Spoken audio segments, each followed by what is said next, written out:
بسم الله الرحمن الرحيم بسم الله الرحمن الرحيم. Assalamualaikum warahmatullahi wabarakatuh. Waalaikumsalam warahmatullahi wabarakatuh. Alhamdulillah hamdan katsira tayyiban mubarakan fih kama yuhibbu rabbuna wa yarda. Asyhadu an la ilaha illallah wahdahu la syarika lah wa asyhadu anna Muhammadan abduhu wa rasuluh sallallahu alaihi wa ala alihi wa sahbihi wasallam. Ayuhal ikhwatal kiram, sidang pendengar radio Syiar Tauhid Aceh, semoga Allah Subhanahu wa taala rahmati kita yang mendum. Alhamdulillah, kita bersyukur kepada Allah Azza wa Jal atas karunia dan rahmat yang telah Allah Subhanahu wa taala berikan kepada kita yang, sehingga alhamdulillah yang nikmat Allah Azza wa Jal kepada kita yang mendum di malam uro yang berbahagianya. Allah Azza wa Jal mendenggebi kepada kita yang kesehatan dan mendenggebi kepada kita yang kesempatan sehingga kita bersualam di dalam acara interaktif kita yang. Ayuhal ikhwatal kiram, rahimani wa rahimakumullah. Di malam yang berbahagianya, insyaallah taala kita akan bacakan sebuah hadis. Kemudian insyaallah taala akan tacuk padik-padik boh faedah ataukah padik-padik boh pelajaran dari hadis yang akan kita baca. Hadisnya datang dari sahabat yang mulia Ali bin Abi Thalib radhiyallahu an. Dan hadisnya dikeluarkan oleh Imam Muslim rahimahullah. Jadi Ali bin Abi Thalib kali dia sebutkan di pertemuan yang kau ikut tentang keutamaan yang beliau miliki. Beliaunya adalah salah satu sahabat Nabi alaihi salatu wasalam yang dijamin oleh Rasul alaihi salatu wasalam sebagai penghuni surga. Dan Ali bin Abi Thalib, beliau adalah sepupu Rasulullah dan beliau juga menantu Rasulullah sallallahu alaihi wasallam. Ali bin Abi Thalib menikah dengan anak Nabi, yaitu Fatimah radhiyallahu taala anha.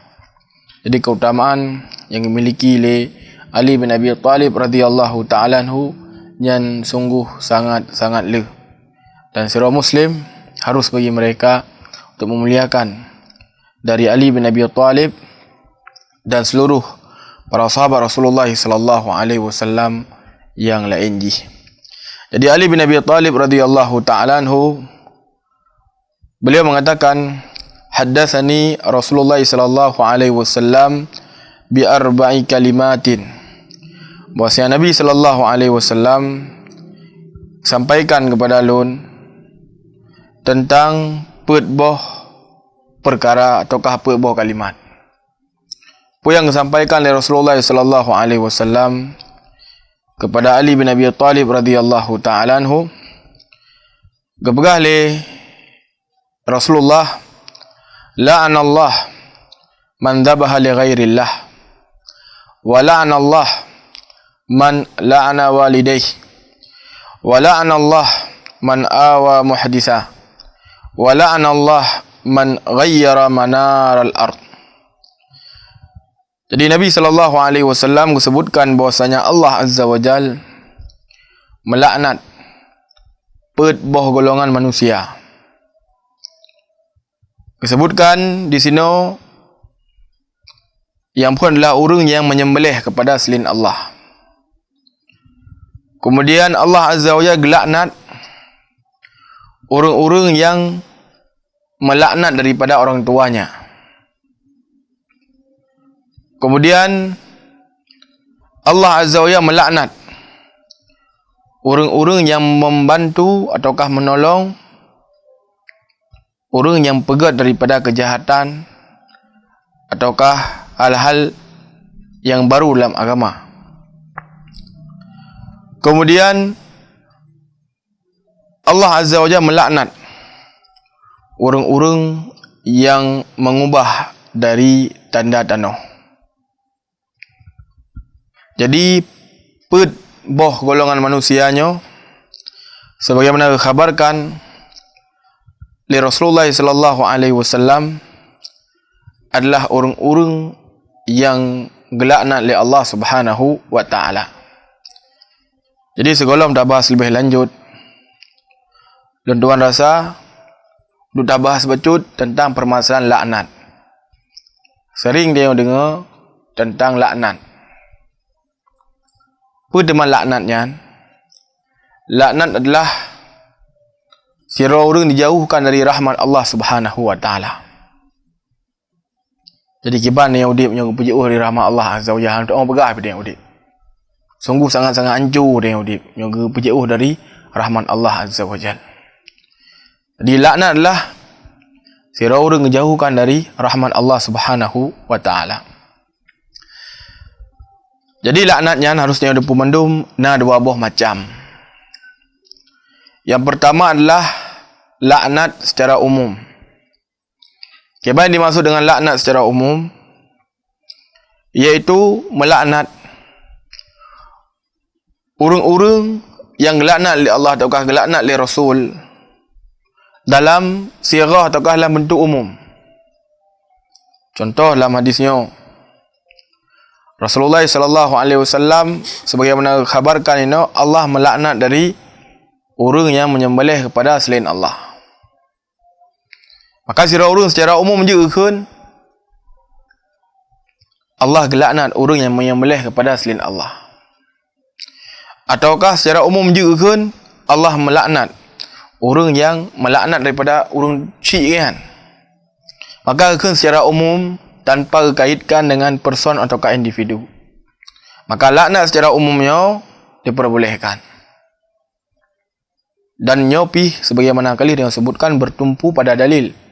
Itu Al-Quran ataukah hadis Nabi SAW yang menyebutkan bahwasanya orang yang pegat lagian dan orang terlaknat sebagaimana yang kali kita sebutkan saya. Jadi yang dikun adalah laknat secara mutlak, laknat secara umum tanpa dikaitkan dengan person ataukah tanpa dikaitkan dengan individu orang. Yang kedua adalah laknat muayyan. Ya, jadi jelas ya, kita tunjuk si fulan, si fulan, si fulan.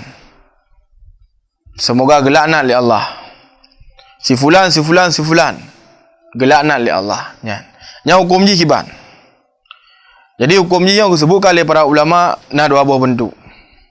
Yang pun apabila dalil yang menunjukkan bahwasanya nyan orang secara individu memang kata terlaknat, maka ajit bagi dia untuk terlaknat. Contoh ji iblis. Kalau disebutkan bahwasanya iblis adalah gelaknat, jadi ajit dia dah iblis laknatullah. Ataukah orang yang dikhabarkan oleh Allah ataukah dikhabarkan oleh Nabi mati dalam keadaan di atas kekafiran. Lagi Fir'aun, Abu Lahab, Abu Jahal. Maka jid mentang bagi saudara orang tu kekun laknat Allah atas Fir'aun, ataukah atas Abu Jahal, ataukah atas Abu Lahab, dan yang semisal ji yang dikhabarkan oleh Allah dan dikhabarkan oleh Rasul alaihi salatu wasalam di dalam hadis-hadis tentang saudara orang yang kagelaknat oleh Allah dan zero orang yang disebutkan oleh Allah dan Rasul bahwasanya orang yang meninggal di atas kekafiran. Yang punya menjud. Meskipun yang secara person, meskipun yang secara individu. Gedenya orang langsung dan orang. Adapun yang kedua iaitu hana dalil. Yang dalil secara umum. Contoh je mesti orang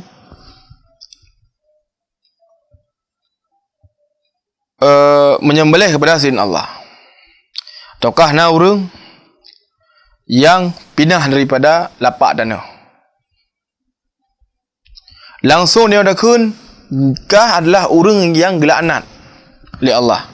Puji benar karena Nabi keperah Allah gelaknat orang yang menyembelih kepada selain Allah, ataukah orang yang menyembelih, ataukah orang yang pindah daripada batasan tanah. Dia langsung tertunjuk kepada orangnya. Ya, yang kiban diperbolehkan ataukah hana. Para ulama dalam permasalahannya nal heboh pendapat. Jadi pendapat yang pun kesebutkan bahwasaji laknat secara muayyan, secara individu langsung dah tengok kah lah orang yang terlaknat atau kah drone lah orang yang terlaknat masa. Maka sebagian ulama berkata hanjut secara mutlak.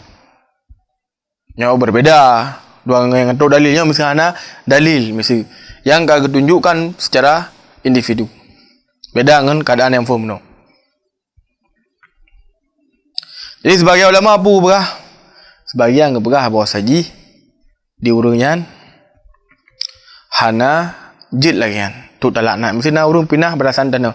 Si fulan tu nak dekun. Draw ni urang yang laknat. Maka sebagian ulama berah hanjut. Kemudian sebagian para ulama disebutkanlah bagi orang kafir nyanjut, adapun bagi orang muslim meskipun dia terjatuh dalam dosa yang raya,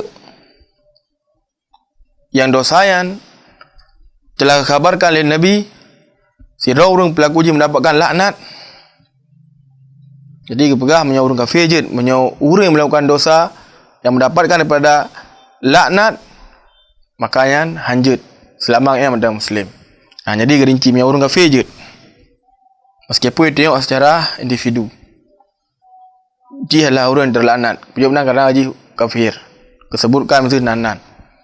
Maka sebagai ulama berah menyo ke orang kafir je.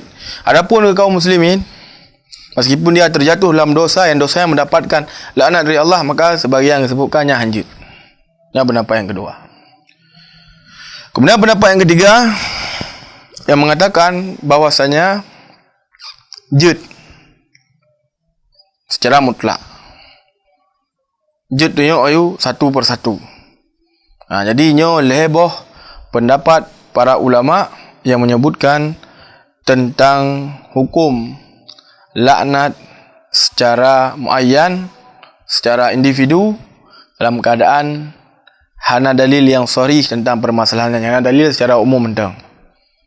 Tidak orang sebagaimana kali dia sebutkan, gepegot amalan yang nyan kalau khabarkan oleh Nabi mendapatkan laknat gepegot mesti. Pojok dia tak laknat secara individu, maka dalam permasalahannya sebagaimana kali dia sebutkan para ulama nak le pendapat di dalam permasalahan yang kali dia sebutkan dan kali dia rinci saya. Jadi yang ingin dia berah dalam permasalahan laknatnya dia harus berhati-hati. Baik mudah-mudah dia tak laknat daripada zero muslim. Baik mudah-mudah bagi kita untuk tak doakan laknat kepada kalian. Karena hancurat you punya dia udip dalam keadaan hana rahmat Allah. Kiban dia udip. Apabila hana rahmat Allah Azza wa Jalla terkadang naik ke dia becut. Kada doa ya Allah ni laknat dia ji. Makanya berhati-hati hanya lagian dia. Lanjut lagian tak doakan kepada orang-orang muslim. Jadi hanjut dia ia lagian rupa. Karena sebagaimana kali saya jelaskan bahawa saya kiban mau dip apabila jauh dari rahmat Allah Subhanahu wa taala nam dak mau begah habis udip dia hancur lik. Baik, jadi yang pun yang disebutkan oleh Nabi alaihi salatu wasalam adalah Allah Azza wa Jal melaknat orang yang menyembelih kepada selain Allah Azza wa Jal. Jadi perlu dia ada pemandu bahawa saji menyembelih yang adalah ibadah yang sangat agung. Allah Azza wa Jalla berfirman dalam Al-Quranul Karim, "Fasalli li rabbika wanhar." Salatlah kepada Rabbmu dan menyembelihlah. Jadi menyembelih, dia kurban, yang adalah merupakan amalan yang sangat agung, yang lihat pahala, yang gebi oleh Allah Azza wa Jalla. Dalam ayat yang lain Allah Subhanahu wa taala berkata, "Qul inna salati wa nusuki wa mahyaya wa mamati lillahi rabbil alamin." Katakan, sesungguhnya solat lun, kemudian sembelihan lun, udip lun dan mati lun hanya untuk Allah Subhanahu wa taala, Tuhan semesta alam. Jadi sebagaimana kali dia sebutkan bahawa saja menyembelihnya adalah ibadah yang sangat agung. Ketika dipalingkan kepada selain Allah Azza wa Jal, maka orang terjatuh dalam kesyirikan dan terjatuh dalam kemurkaan Allah Subhanahu wa taala. Meskipun terkadang sira orang sembelih sesuatu yang sangat-sangat ubud, namun ketika diperuntukkan kepada selain Allah dalam keadaan diagungkan daripada diagungkan daripada sembelihan itu, maka orang jatuh dalam kesyirikan. Sina patung lewat orang. Kemudian untuk menghormati dan memuliakan patung yang sembelihlah pu manuk, tokah anik manuk mesti. Maka sungguh dia terjatuh dalam kesyirikan kepada Allah Subhanahu wa taala. Sehingga Rasulullah sallallahu alaihi wasallam disebutkan dalam hadis yang diriwayatkan oleh Imam Ahmad dari Tariq bin Syihab, anna Rasulullah sallallahu alaihi wasallam qala, jadi hadisnya bagian para ulama berkata dari Salman Al-Farisi, bagian para ulama berkata hadisnya adalah mursal. Baik. Jadi bercerita tentang dakhalal jannah rajulun fi dhubabin. Bahawa saja orang diceritakan oleh Rasulullah, karena sebagaimana kali dia sebutkan mana bagian keberah bahawa saja hadisnya adalah mauquf sampai Salman Al-Farisi. Dia diceritakan di ini bahawa saja orang tamang syurga karena lalat. Wa dakhalan nar rajulun fi dhubabin, dan orang yang taman neraka karena lalat. Kiban cerita haji. Maka kata yang dia, wa kaifa dzalik ya Rasulullah? Kiban ya Rasulullah cerita haji. Maka keberah dia, marra rajulan ala qaumin lahu sanamun la yujawizu ahadun hatta yuqarriba lahu syai'a. Jadi lewatlah dua orang pada sebuah kaum. Di kaumnya nak berhala. Maka iperah le kaumnya hanjil lewat pi mezira orang kecuali orang yang menyembelih kepada berhala yang mereka miliki, meskipun dengan sesuatu yang ubid lah. Maka itayanglah le kaumnya, ikunlah le kaumnya kepada salah satu daripada dua orang mana, qarib, sembelihlah. Maka ikunlah salah satu orangnya, laisa indi syai' uqarrib. Jadi hanapi membacut sapu ada ataukah hanapi mensapu biar yang lun sembelih. Karena hana gemi unta ataukah hana gemi lembu dan simsalji. Maka ikunlah le kaumnya, qarribu walau zubaba. Nabi lah daripada pengorbanan kepada berhala kamu, meskipun hanya dengan lalat. Faqarraba zubaban fakhallu sabilahu fadakhalan nar. Maka disembelihlah dari lalat ataukah dibilah pengorbanan kepada berhala yang dengan lalat, kemudian bebas berangkat lian, maka dengan nyanjih dalam neraka. Wa qalu li akhar, maka ikunlah kepada siroti urang qarib bi pengorbanan kepada berhala kamu. Maka ikun ma kuntu li uqarribu li ahadin syai'an duna lillahi azza wa jallun, hanalun bi pengorbanan ataukah hanal sembelih bi mensapu bi kecuali kepada Allah. Jadi kan hang gedim berkat kesyirikan, hang gedim menyembelih kepada selain Allah.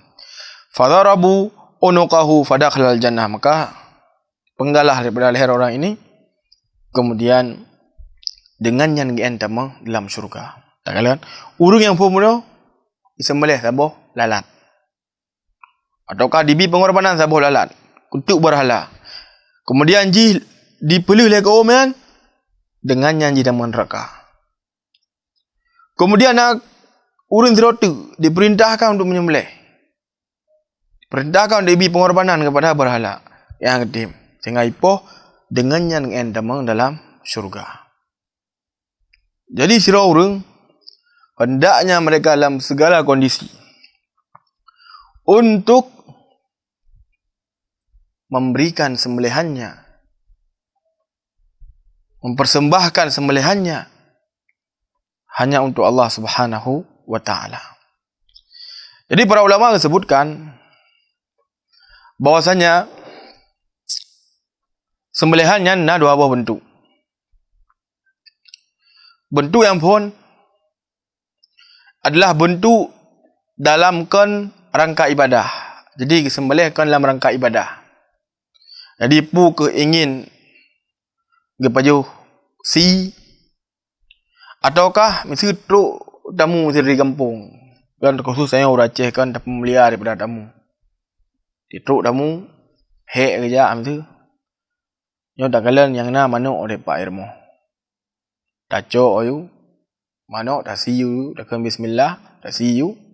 Kan ba anu nya ka beliau kuah ataukah kayak beliau daripada alat segera untuk dah tagun ke abua dia ataukah ke pak cik draw ke yang katuk di kampung.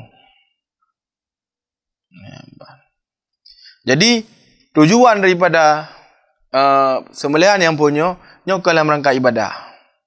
Tujuan ji pun untuk pajosi ataukah untuk gebi makanan tamu ataukah yang semisal. Maka lagi nyo keadaan yang punya yang kan dalam rangka ibadah nyan na lebo keadaan yang pun dari sembelih ke bismillah, maka sembelihan dia halal dia dah baju. Kemudian yang kedua apabila ke semesti anak ke bismillah yang dia dah baju.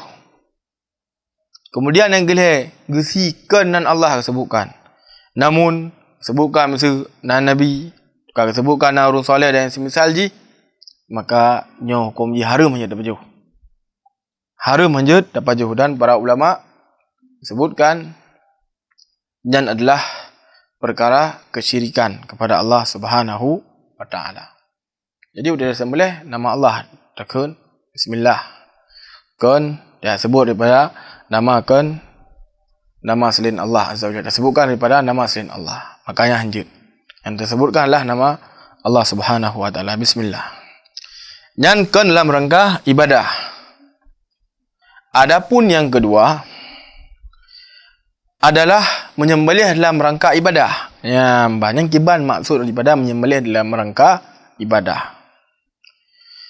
Yang keduanya disebutkan oleh para ulama tujuan ji kan untuk kepajosi. Tujuan ji pu darah yang perlunya diperuntukkan kepada yang gean mulia, yang gean agungkan nyan inti kan si. Namun ketika kesembelihan memang tujuan ji pu untuk putoro ataukah untuk gepe agung pu yang tuju daripada sembelihannya. Maka zero urung apabila diperuntukkan sembelihannya kepada Allah Azza wa Jalla, maka adalah ibadah sebagaimana yang dilakukan oleh kaum muslimin wati urorea kurban. Jadi tujuan dia ada kurban pointi pun kan dalam rangka untuk reaksi, kemudian tujuan dia pun untuk dia bagi-bagi dan kanya lepon tujuan ji pu dia tetasian tujuan ji pu tujuan ji adalah untuk dia dak putor kepada Allah, untuk agungkan daripada Allah Subhanahu wa taala. Ya, mbak. Kemudian selanjutnya baru dah bagi-bagi tajuk kaum muslimin yang semisal ji. Inti ji yang pun. Dan ketika dilakukan daripada sembelihan tersebut tujuannya apa? Tujuannya adalah untuk mengagungkan Allah Subhanahu wa taala seperti yang dilakukan oleh kaum muslimin niba ora kurban. Apabila sembelihan dalam rangka ibadahnya dipalingkan kepada selain Allah, makanya terjatuh dalam syirik raib. Contoh, nauru mesti gejak bahasa bawah tempat lautan mesti. Maka sekilo orang lautan mesti gecok daripada manuk ataukah gecok daripada kambing gesi. Dan sembelihan yang dilakukan tersebut tujuannya apa? Nyo agar tanyo untuk be diganggu li jin yang naik ataukah li syaitan yang naik. Ini adalah syirik. Ini adalah syirik. Ataukah mesti tajak buat tempat yang hana pernah tanyo jak. Nabi agak pernah pada tanya doa. Namun nyoh nak kemah. harus bagi dia untuk tasi. Tujuan agar baik ganggu dan semisal ji. Makanya terjatuh dalam kesyirikan kepada Allah Subhanahu wa taala. Tidak bisa bagi orang untuk kepalingkan penyembelihan yang itu bersifat ibadah kepada selain Allah Azza wa Jalla. Tukar mesti tak pegat rumah baru. Sekolah nak pegat tasile manuk. Tukar tasile kambing. Tak perlu darah nak mendum. Tujuan ji punya agar baik ganggu agar rumahnya baik terjadi hal-hal yang hanaga dan semisal ji. Makanya Allah kesyirikan kepada Allah Subhanahu wa taala. Jadi penyembelihan yang pertama sebagaimana yang keduanya sebagaimana disebutkan adalah dalam rangka ibadah. Ketika dia sembelih dia tak agungkan Allah Subhanahu wa taala. Jadi ketika terpalingkan kepada selain Allah Azza wa Jalla, maka terjatuh dalam kesyirikan kepada Allah Subhanahu wa taala. Sehingga sirah muslim hendaknya mereka dalam rangka ibadah ketika melakukan penyembelihan hanya untuk Allah Azza wa Jalla. Kau untuk jin, ataukah kau untuk berhala, ataukah kau untuk yang lain ji. Tayyib. Ayuhal ikhwatal kiram rahimani wa rahimakumullah, nya yang pun le. Orang yang gelaknat oleh Allah, iaitu orang yang menyembelih kepada selain Allah. Diperuntukkan kesembelihannya pu ke jin ataukah kepada selain Allah Azza wa Jalla. Kan diperuntukkan kepada Allah, namun diperuntukkan kepada selain Allah Subhanahu wa taala. Sirah orang yang memberikan sembelihannya kepada selain Allah, maka dia telah melakukan kesyirikan dan termasuk orang yang gelaknat oleh Allah Subhanahu wa taala. Nya yang pun. Kemudian yang kedua yang dipegang oleh Nabi alaihi salatu wasalam adalah Allah Azza wa Jalla melaknat orang yang melaknat kedua orang tuanya. Ya, banyak yang kedua. Jadi gimana bentuknya? Para ulama sebutkan sidra orang secara langsung mesti gelaknat daripada orang syirik ke. Bahkan semoga Allah gelaknat roh ni mesti. Bahkan ke orang syirik ke. Ataukah Allah gelaknat roh ni? Bahkan ke orang syirik ke. Ataukah gejala orang syirik ke secara langsung. Makanya termasuk dalam hadis ni, termasuk orang yang gelaknat oleh Allah Subhanahu wa taala. Ataukah sidra orang gekeun ke orang syirik ke. Nyamban. Gekeun ke orang syirik ke. Gimana makna ke orang syirik ke? Getenak mak gop, getenak ayah gop. Gelaknat ayah gop, gelaknat mak gop. Kemudian orang ibadah denak, ibadah laknat. Nyo termasuk di dalam hadisnya. Jadi dia harus menjaga lisan biar segai-segai. Tak denak mak gop ataukah tak denak ayah gop. Nyo hati-hati dah dia denak mak dia ataukah denak ayah dia, maka dia terjatuh dalam dosa yang sangat-sangat rayu. Karena apa je? Karena dia penyebab yang menjadikan gop denak daripada orang cik dia. Dan Rasulullah sallallahu alaihi wasallam sebutkan dalam sebuah hadis, minal kabair, daripada dosa raya, ayyashtam rajul walidahu, si orang mencela daripada orang syirik. Maka ada yang oleh para sahabat, ya Rasulullah, apa nama orang yang mencela daripada orang syirik? Maka dihina daripada orang syirik secara langsung. Kekal Nabi, na'am. Yashtamu abar rajul fayushtamu abah, nazira orang icela pak agop, icela ayah agop. Kemudian orang yang icela daripada ayah haji. Kemudian orang yang mencela daripada mak agop, kemudian mak haji cela oleh orang lain. Nyo termasuk daripada dosa raya. Jadi sebagaimana kali Tuan sebutkan, sirah orang hendaknya berhati-hati. Biar mudah-mudah yakun daripada ke mak agop, yakun daripada ke ayah agop. Kemudian takun lah ucapan-ucapan kadang-kadang membuat agop sakit hati. Maka ketika ikun ke mak dia, ikun ke bapak dia, maka sungguh dia terjatuh dalam dosa yang sangat-sangat raya. Sehingga sebagian salaf disebutkan dari Imam Syafi'i atau yang lain je, bahawa saja lon hana merumpak dengan mak lon. Namun lon keberalian hana pernah lon kun ke urun cik igop. Anak pernah lungkung ke pak agak, anak pernah lungkung ke mak agak. Yang membuat orang lain dijenak daripada orang syik lun. Yang adalah bentuk berbakti sira ni kepada orang syik. Handikun ke mak agak, mahikun ke ya agak. Dikarenakan karena ikun punan membuat orang lain dibalah dan dijenak daripada ataukah carut daripada orang syik kan. Sehingga seorang muslim ayyuhal ikhwatal kiram rahimani wa rahimakumullah, hendaknya mereka bersemangat untuk berbakti kepada kedua orang tua mereka. Karena si dua orang yang berbakti kepada kedua orang tua, maka sungguh rian kegelaukan daripada amalan yang sangat agung di sisi Allah Subhanahu wa taala. Orang syik dia mandua ketika ada pemuliakan daripada orangnya. Makanya merupakan salah satu sebab Allah Azza wa Jalla akan pertama dia dalam syurga. Sehingga sebagian para ulama gede ketika wafat salah satu orang syik urian gemuk. Keklik kemudian itayang le urang.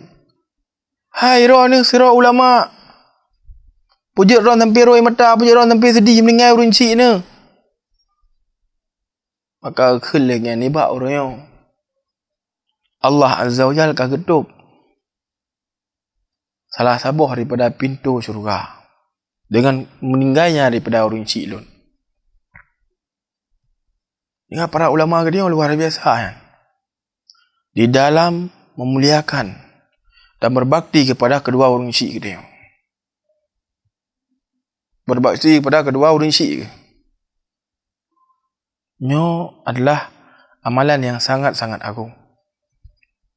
Jadi hendaknya dia terus berusaha untuk berbakti kepada kedua orang syik dia. Ketika orang yang mendang dan ketika orang yang kahanali. Tanya pinyo baik tua-tua dia tam doa kepada Allah. Agar Allah Azza wa Jalla gepampun daripada dosa-dosa orang. Agar Allah Azza wa Jalla tinggikan daripada derajat orang yang tanya baik dua tu.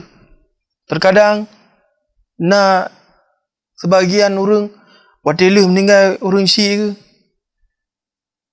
Seolah-olah hana tak mendengar bilik. Yang nak dengar apa? Yang nak dengar terkadang masa kecil dengan mak ada bapak dan misalnya nak mentang terkadang. Hana pi gemudoa terkadang ataukah hana pi dilakukan daripada amalan-amalan yang menjadikan orang syik kan mendapatkan daripada ketika orang yang meninggal. Hendaknya ada yang berlela dan berdoa kepada Allah agar Allah Azza wa Jalla kepampun dosa orang syik dan gibi kepada orang syik yang kebaikan.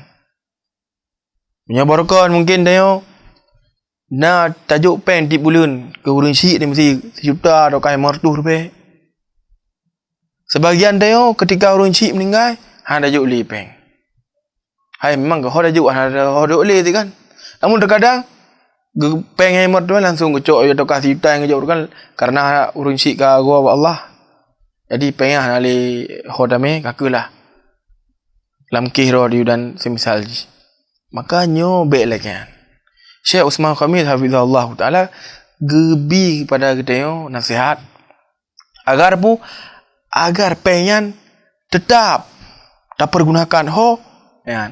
Tajuk masjid ataukah tajuk ke tempat-tempat amal yang lain dan yang semisal nak urang kesin yang butuh peng ataukah tajuk sehingga sehingga insya-Allah orang syik dia yang nak di alam kubur ini mendapatkan daripada kebaikan dari apa yang dia sedekahkan kepada orang-orang yang membutuhkan ataukah sedekahkan kepada orang yang terlilit utang ataukah tajuk masjid dan yang semisal. Ayyuhal ikhwatal kiram rahimani wa rahimakumullah, karena waktu yang habis. Nah, dua buah tu insya-Allah taala di pertemuan yang akan datang akan tanya jelaskan bacut insya-Allah taala menyona gebi umuli Allah Azza wa Jalla kira mandum dengan berpanjang umur dan bergebi kepada gedanya kesehatan. Mungkin nama yang jalan Tuhan sampaikan di malam yang berbahagianya lebih dan kurang Tuhan lakimah. Subhanakallahumma rabbana wa bihamdik asyhadu an la ilaha illa anta wa astaghfiruka wa atubu ilaik. Assalamualaikum warahmatullahi wabarakatuh.